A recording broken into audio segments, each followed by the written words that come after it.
Through his company, Camping Retreats at Tshireletso Mokate aims to showcase South Africa's natural beauty to young people. Following his unsuccessful attempt to persuade his family to spend a night in the bush to have first-hand knowledge of nature, he came up with a creative solution to fulfill his dream. Years later, he's entered the Engen Pitch and Polish competition and, in the competition's suspenseful finale, triumphed with the R1 million first prize. He joins us this afternoon for more. A very good afternoon to you, Tshireletso. You must have done a good job in winning this particular competition, because I've spent a night in nature a few years ago and I vowed never to do it again. Give us a sense of how important it is for you to educate about camping experiences, but also being exposed to nature as a form of a getaway and not just relying on hotels and lodges as we are traditionally used to here in South Africa. Yes, good afternoon, Okiwa, and good afternoon to the viewers as well. As you say, about education-wise in terms of camping, 99% of our customers are first-time campers, so they're experiencing this for the very first time. So it's very important to educate them about how we do camping, and also to acclimatize them to the environment. So you nailed it on the head right there. That's exactly what it's about. We educate the people and introduce them to a different kind of camping experience. Yeah, and tell us about the camping experience that Camping Retreats offers. And apart from the fact that you're trying to teach people about the camping experience, why it was important for you to establish this business?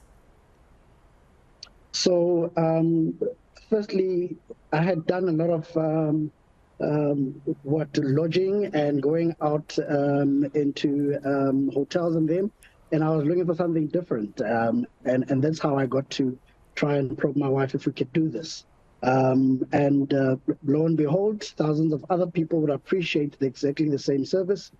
So Camping Retreat is a camping service that takes the chore out of camping.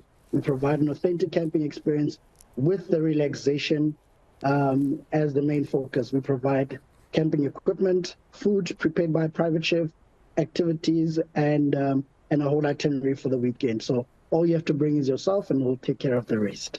Tshireletso, tell us about the competition and what hoops you had to jump through to make sure that you made it to the end, so that you would have the resources. I mean, R1 million is not small change for any business operating in this environment. Well, Engen Pitch and Polish has been a great platform for us. When I got into the competition, I had no idea that it was this comprehensive. There's a lot of learnings on the background that is not exposed to the public. They assign you a mentor. You go through your numbers.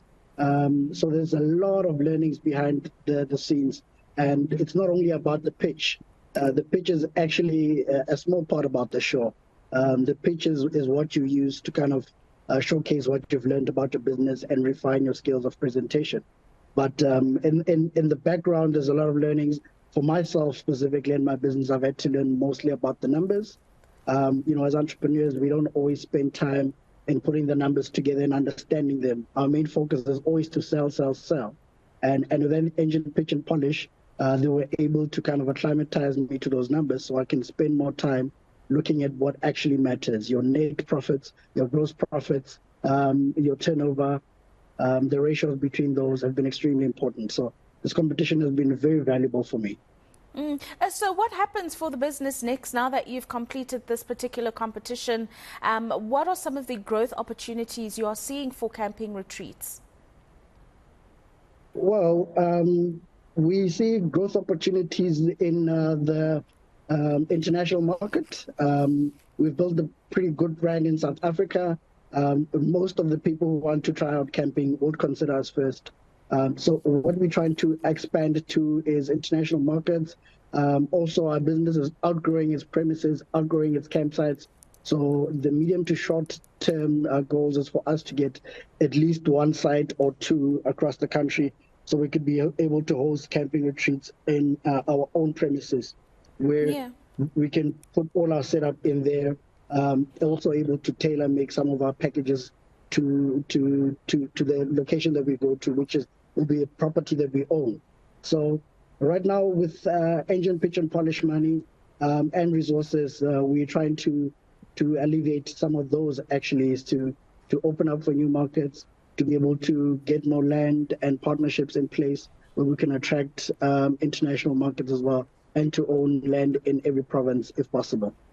It's definitely possible if you work towards it, Tshireletso, but I want to know about the value chain in providing these packages. You mentioned it briefly, but if you could give us more detail around the entire value chain that creates a package for a couple, a family, whoever is going to be taking up one of these.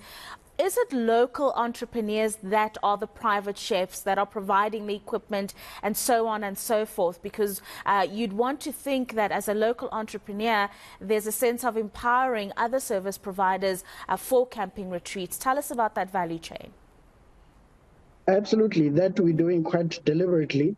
We're a team of 18. We've got a staff complement of 7 chefs and 7 setup team, customer service, etc. But in terms of outsourcing the activities, the purchasing of the groceries, and the pieces of land that we camp to, we deliberately choose to use local people.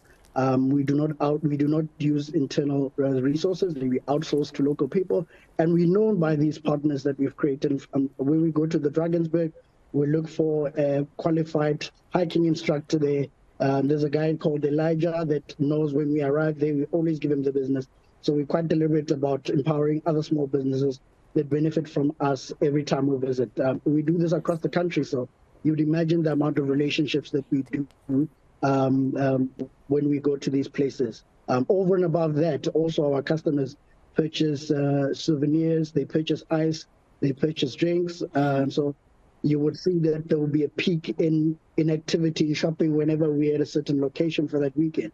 We purchase firewood, so we're very, very deliberate about supporting small businesses in the area. Yeah, I mean, I'm on your website now, Tshireletso, and a lot of the events that you have on offer are fully booked, like the bushfire for next year already. So tell us how you are piggy banking on the back of big events like the Bushfire Festival, and how you're able to be fully booked months in advance. Well, Bushfire, together with another event that we're doing this month and in the next 2 weeks in Lesotho, are one of the most popular events. We fill up in three hours max, or sometimes even 5 hours at tops. And filling up for us does not mean at 100; it means at 200 full capacity.